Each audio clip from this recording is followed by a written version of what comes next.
67वीं BPSC परीक्षा का प्रश्न पत्र लीक हुआ। उसके बाद उस परीक्षा को रद्द कर दिया गया। नेता प्रतिपक्ष तेजस्वी यादव ने यह मांग किया कि जो लोग, जो बच्चे, जो विद्यार्थी परीक्षा देने के लिए आए थे, दूर दूर से चलकर आए थे, जिनका पैसा खर्च हुआ और परीक्षा भी नहीं हुई, तो इसमें सरकार को 5,000 मुआवजा देना चाहिए। यह सवाल आज बिहार सरकार के शिक्षा मंत्री विजय चौधरी से किया गया। उन्होंने कहा कि आप लोगों ने भी कभी परीक्षा दिया होगा, आप लोगों का भी कभी न कभी परीक्षा रद्द हुआ होगा, आप लोगों को मुआवजा मिला था क्या?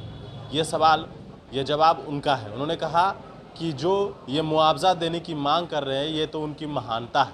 सुनिए क्या कुछ कह रहे हैं वो तेजस्वी यादव। कराने के लिए सर्वदलीय बैठक करने पर विचार कर रही है और शीघ्र करने वाली है। तो अब इस परिस्थिति में तो सभी लोग स्वतंत्र हैं। पदयात्राएं तो कई घोषित हो चुकी हैं, इसलिए वो पदयात्रा कर रहे हैं तो ये उनका निर्णय है। वरना राज्य सरकार की मंशा जनता दल यू का घोषित स्टैंड ये बिहार के लोगों को सामने है। और जैसा मुख्यमंत्री ने कल ही बताया है कि राज्य सरकार इस विषय में जो प्रारंभिक तैयारियां हैं वो भी कर रही है। सर, एक सवाल है, बीपीएससी कोई उपाय है नहीं, तो भरोसा नहीं है आपकी बात में? तो उनको उस उपाय से क्या फायदा लग रहा है ये तो वो समझेंगे। वैसे जनता दल यू का निर्णय है और जनता दल यू इस पक्ष में है कि जाति आधारित जनगणना होनी चाहिए। और विधानसभा में सरकार के द्वारा ही, जो मुख्यमंत्री नीतीश कुमार जी के नेतृत्व में सरकार है, ये सरकार के ही प्रस्ताव पर सर्वसम्मत प्रस्ताव पारित हुआ था कि जाति आधारित जनगणना होनी चाहिए।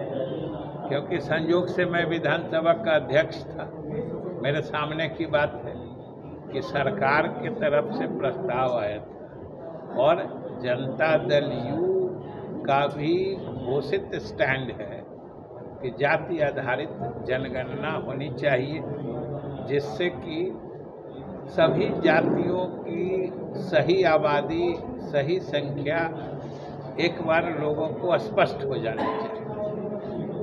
और नेता प्रतिपक्ष भी उस प्रतिनिधि मंडल में शामिल थे जब हम लोग मुख्यमंत्री के नेतृत्व में प्रधानमंत्री से मिले थे, और जनता दल यू के प्रतिनिधि के रूप में मैं उस प्रतिनिधि मंडल में शामिल था।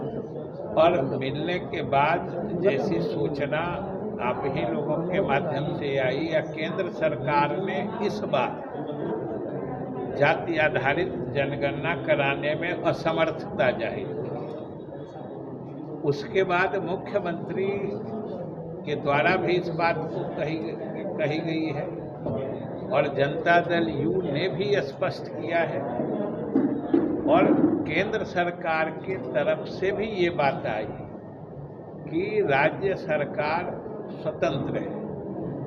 अगर राज्य सरकार चाहे तो अपने प्रदेश में करा सकती है।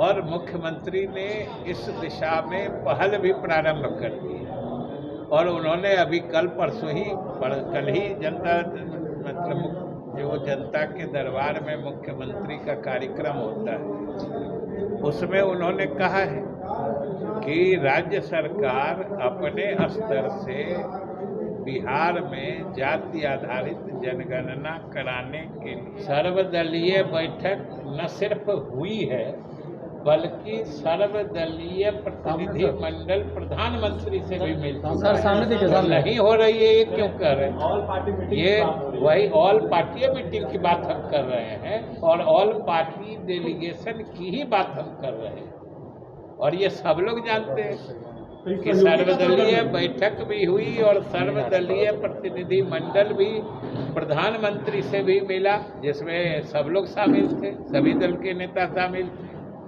और केंद्र सरकार ने जब असमर्थता जताई तो राज्य सरकार बिहार में कराने पर विचार कर रही है।